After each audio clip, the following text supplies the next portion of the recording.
नमस्कार, आप देख रहे हैं पंकज न्यूज और मैं हूं आपके साथ रवीक्षा शर्मा। चलिए रुक करते हैं आज की ताजा खबर की ओर। सीहोर के कथावाचक पंडित प्रदीप मिश्रा द्वारा कायस्थ समाज के आराध्य देव भगवान चित्रगुप्त यमराज पर की गई अशोभनीय टिप्पणी के चलते कायस्थ समाज में प्रदीप मिश्रा के विरुद्ध जबरदस्त आक्रोश देखा जा रहा है और समाज द्वारा पूरे देश में उनसे भगवान चित्रगुप्त के सामने नाक रगड़कर माफी मांगने की मांग की जा रही है।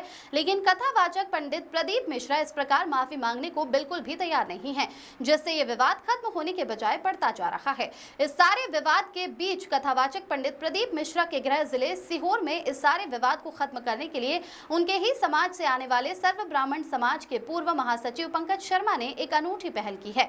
उन्होंने प्रदीप मिश्रा की ओर से भगवान चित्रगुप्त के मंदिर पहुंचकर प्रभु के चरणों में दंडवत प्रणाम कर तथा अपनी नाक रगड़कर प्रभु से माफी मांगी है तथा प्रभु से प्रदीप मिश्रा को माफ करते हुए सद्बुद्धि देने की भी प्रार्थना की है।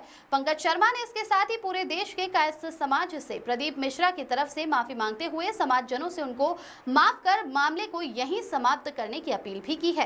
पंकज शर्मा ने कहा कि भगवान चित्रगुप्त सिर्फ कायस्थ समाज आराध्य देव हैं, लेकिन वो सभी समाजों के लिए पूजनीय हैं और उनके अपमान से पूरे सनातन धर्म को मानने वालों को ठेस पहुंची है।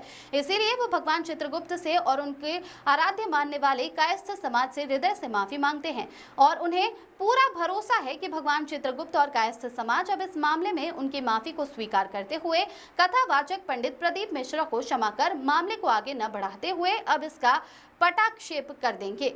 ज्ञातव्य हो कि कथावाचक पंडित प्रदीप मिश्रा द्वारा पूर्व में मां राधा रानी पर आपत्तिजनक टिप्पणी करने पर पंकज शर्मा ने ग्वालटोली स्थित राधेश्याम मंदिर पहुंचकर मां राधा रानी के सम्मुख भी दंडवत होकर नाक रगड़ते हुए माफी मांगी थी और मां राधा रानी से भी प्रदीप मिश्रा को क्षमा करते हुए सद्बुद्धि देने की प्रार्थना की थी। Bureau report. देखिए, पिछले दिनों हमारे सीहोर के कथावाचक पंडित प्रदीप मिश्रा जी ने भगवान चित्रगुप्त यमराज के बारे में आपत्तिजनक टिप्पणी कर दी थी, तो उसी बारे में आज हम भगवान चित्रगुप्त मंदिर आकर नाक रगड़कर मैंने माफ़ी मांगी दंडवत होकर और प्रदीप मिश्रा जी की सद्बुद्धि के लिए प्रार्थना की भगवान से। देखिए, उनका भी यह काम हो गया है। फिर उन्होंने माता राधा रानी पे भी टिप्पणी की, तुलसीदास जी पे टिप्पणी की, ताप्ती नदी पे की, महिलाओं पे अपनी टिप्पणी करते रहे हैं वो, और भी अन्य भगवानों पर देवी देवताओं पर टिप्पणी करते रहे हैं, महिलाओं पे, पुरुषों पे, सब पे, और अपनी कथाओं में अलग अलग बातें करते हैं। शिव महापुराण कम बोलते हैं, वो अलग अलग बातें बहुत करते हैं और अपने आप को भगवान मानते हो, अपनी प्रशंसा करते रहते हैं वो। तो ये उनकी माफ़ी स्वीकार योग्य नहीं है।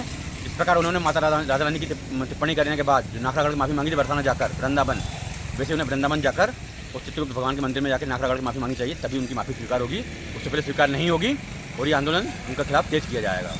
अगले कदम कायस्थ समाजजनों से चर्चा करके जो भी उनके रहेगी रणनीति, उसके हिसाब से मैं चलूँगा। मैं ब्राह्मण समाज से हूँ, प्रदीप मिश्रा मेरे समाज से हैं, लेकिन भगवान चित्रगुप्त एक समाज के नहीं है, सबके देवता हैं वो, और इस मामले में मैं बिल्कुल कायस्थ समाज के साथ हूँ और जो उनका निर्णय रहेगा मैं उसके साथ रहूँगा।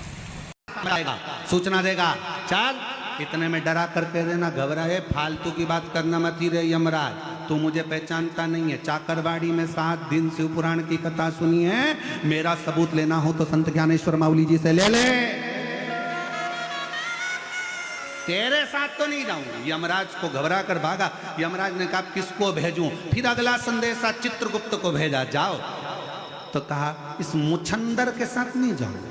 चित्रगुप्त, फालतू की बात करना मत, सबका हिसाब रखना, मेरा हिसाब मत रखना। मैंने तो बीड़ में कथा सुनी, मैंने तो छत्रपति संभाजी